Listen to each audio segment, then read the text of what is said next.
συνεχίσεις να ελπίζεις ή όχι για το όνειρο. Αν θέλεις συνεδρία μαζί μου, θα μου στείλεις προσωπικό μηνυματάκι στο κανάλι που γράφει αυτά τα πράγματα. Αυτά είναι τα πράγματα. Προσοχή στους απατεώνες, έτσι. Σε ευχαριστώ πολύ που είσαι εδώ, που με ακολουθείς, που κάνεις like, κοινοποιήσεις και τα λοιπά, που τα κάνεις όλα αυτά που κάνεις. Σε ευχαριστώ πάρα πολύ. Έχω τα κέφια μου σήμερα. Με έχει πιάσει. Λοιπόν, πάμε να δούμε. Α και Β είναι σίγουρο, για το Γ παίζεται. Έτσι, πάμε να δούμε Α. Πάμε για τους Α. Να συνεχίσεις να ελπίζεις. Απόσταση έχετε μεταξύ σας, δεν μιλάτε. Κρυφά πράγματα μεταξύ σας. Σαν να σου δίνει ψίχουλα, έτσι. Ανάποδα το συναίσθημά του. Και κάτι σου κρύβει. 2 φορές μου δείχνει. Κρυφά πράγματα, κάτι σου κρύβει. Υπάρχουν θέματα εμπιστοσύνης. Για να δούμε όμως. Άρα απόσταση και θέματα εμπιστοσύνης η Α. Να συνεχίσεις να ελπίζεις ή να πας για άλλα. Κοίταξε να δεις. Εδώ πέρα βλέπω ότι έχει μπει άλλο άτομο ανάμεσά σας, okay? Και έχει σταματήσει η πρόοδος. Τουλάχιστον για το άμεσο μέλλον δεν το βλέπω το μωρό. Για να δούμε με αυτήν πώς είναι. Με το άλλο άτομο μάλλον. Πώς θα πάνε. Το άτομο με το οποίο είναι το μωρό σου θέλει προχώρημα μαζί του. Αλλά το μωρό σου έχει κολλήματα, έτσι.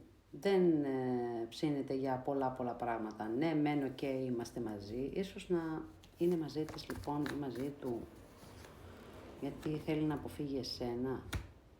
Δεν αποκλείεται καθόλου αυτό το πράγμα. Πάντως αυτό που βλέπω εδώ πέρα είναι ότι εκείνη θέλει προχώρημα, εκείνος δεν της το δίνει και εκείνη αναποδιάζεται. Άρα σε σχέση με σένα λοιπόν, να συνεχίσεις να ελπίζεις.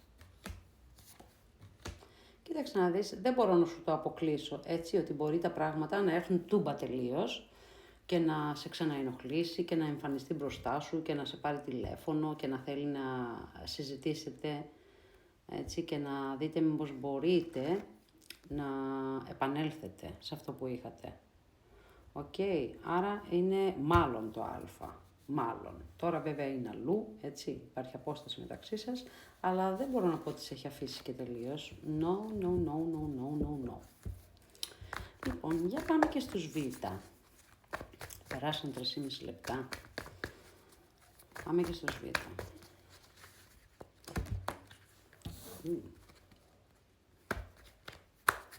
Πρέπει να ανακατεύω κιόλας, δεν γίνεται. Λοιπόν, τι έχει γίνει εδώ χάμω με εσάς. Στασιμότητα. Δεν μιλάτε. Ξαφνικά λοιπόν κάτι έγινε, έτσι και ήρθαν τα πράγματα με ένα ξαφνικό είναι αυτό εδώ πέρα. Σου ήρθε ξαφνικά κεραμίδα στο κεφάλι λοιπόν. Και αναρωτιέσαι αν μπορεί να διορθωθεί αυτό το πράγμα. Μια αλήθεια λοιπόν μαθεύτηκε, κάτι μαθεύτηκε, έτσι και ξαφνικά κατέρευσε το δικό σας αυτό που είχατε. Οκ, πάμε να δούμε λοιπόν. Πάμε να δούμε να συνεχίσεις να ελπίζεις για όχι.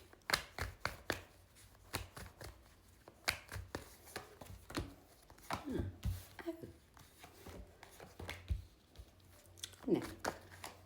Εσένα είναι ξεκάθαρο το ναι, να συνεχίσεις να ελπίζεις. Θα σου πω πως το άτομο σου υπάρχει μέσα πάρα πολύ στο μυαλό του, έτσι. Θέλει να ξαναστήσετε όρθιο αυτό που είχατε, θέλει κανονική σχέση μαζί σου. Το θέμα είναι όμως ότι πρέπει να γίνουν κάποιες συζητήσεις, κάποια ξεκαθαρίσματα. Σαν να τον βαραίνει κάτι. Δεν ξέρω αν έχει κάνει αυτό στη γουτσουκέλα, έτσι. Κάτι να έχει κάνει, κάπως να σε έχει πειράξει με οποιοδήποτε τρόπο. Το θέμα είναι ότι αυτό που φοβάται με σένα είναι ότι θα του χτυπάς αυτό που έκανε. Έτσι. Ότι σε θέλει, αλλά θέλει να είναι και ήρεμα μαζί σου. Δεν θέλει να γυρίσει για να τον περιμένεις με τον πλάστη, να του ανοίξεις το κεφάλι, έτσι. Να έχεις και εσύ μια στάση, αν τον θες αυτόν τον άνθρωπο, μια στάση πιο συγκαταβατική, πιο κατανοητική, να συζητήσεις ήρεμα. Έχει τα χέρια σου στις τσέπες εκεί για να μην τον αρχίσεις τι λέω σήμερα.